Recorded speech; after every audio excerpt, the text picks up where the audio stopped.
Hello again guys, welcome back to the channel.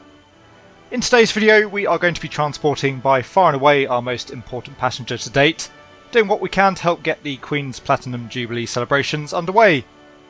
As some of you may have seen on the news, the Queen's flight on return to London from Balmoral was actually forced to make a missed approach and then hold due to bad weather over the City of London.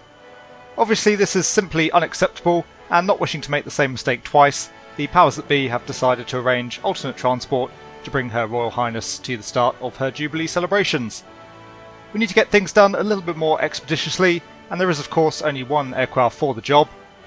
Recently retired, the BAE 146 Statesman has been brought back into service for one final flight. With time now of the utmost importance after Her Majesty's delays, RAF Northolt simply isn't going to cut it. A slightly more door-to-door service is needed, and luckily, unbeknownst to many of you, and indeed unbeknownst to even Her Royal Highness, there is a runway available that's just a little bit closer to home. So we're just continuing to track the course of the Thames for the time being. You can see we've got the London Eye down there on our left, and Buckingham Palace just off to our 11 o'clock. Continue to track inbound towards the Palace for now.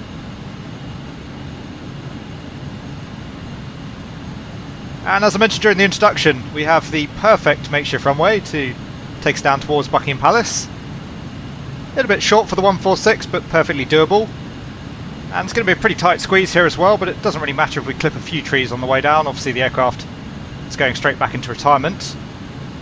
So we're going to overfly the Palace. We'll come back in for a bit of a left-hand teardrop approach. Just come slightly back off the PAL there to maintain 140. And we'll take flaps 24.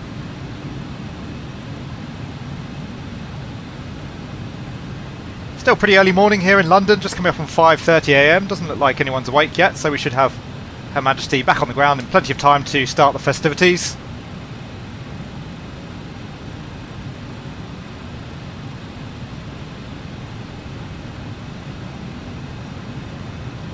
Good on the speed, good on the altitude.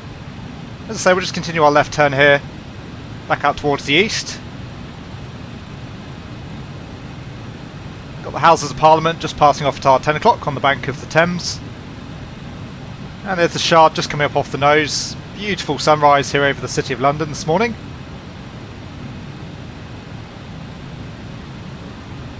So tracking outbound on a little bit of a downwind, we'll point ourselves in there towards the high-rise buildings. We'll take the gear. We'll start reducing that speed now. And we'll take flaps 30. Coming back to 120 knots initially, we can start losing some altitude here as well in the turn.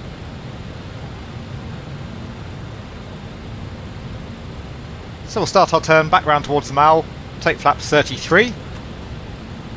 And we'll get our speed right back here towards VREF, which is just above 100 knots. We certainly don't want to be carrying any extra speed or any extra altitude here as we come down the approach. It's a fairly tight landing, as we said.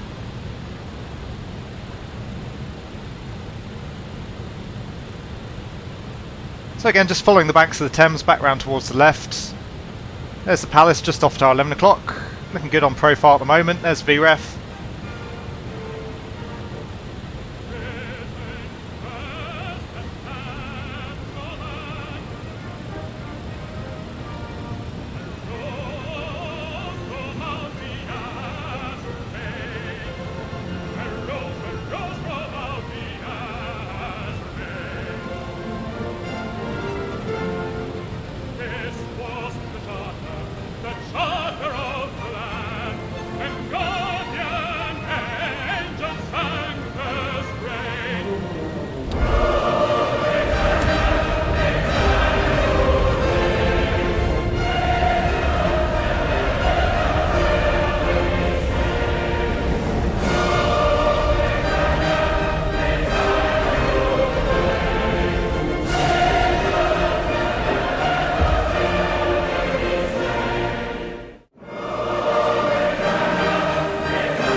So there you go guys, I do hope you enjoyed our final outing in the Statesman, and a bit of British pomp and ceremony along the way.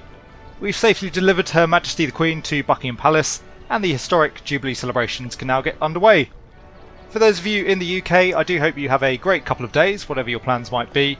I gather some 1 billion viewers are expected to be tuning in for the celebrations, so hopefully some of my more international viewers amongst you might catch up everything as well. As always guys, I hope you're all having a great day, and indeed have a great weekend. Take really good care wherever you are, and I will see you all again soon.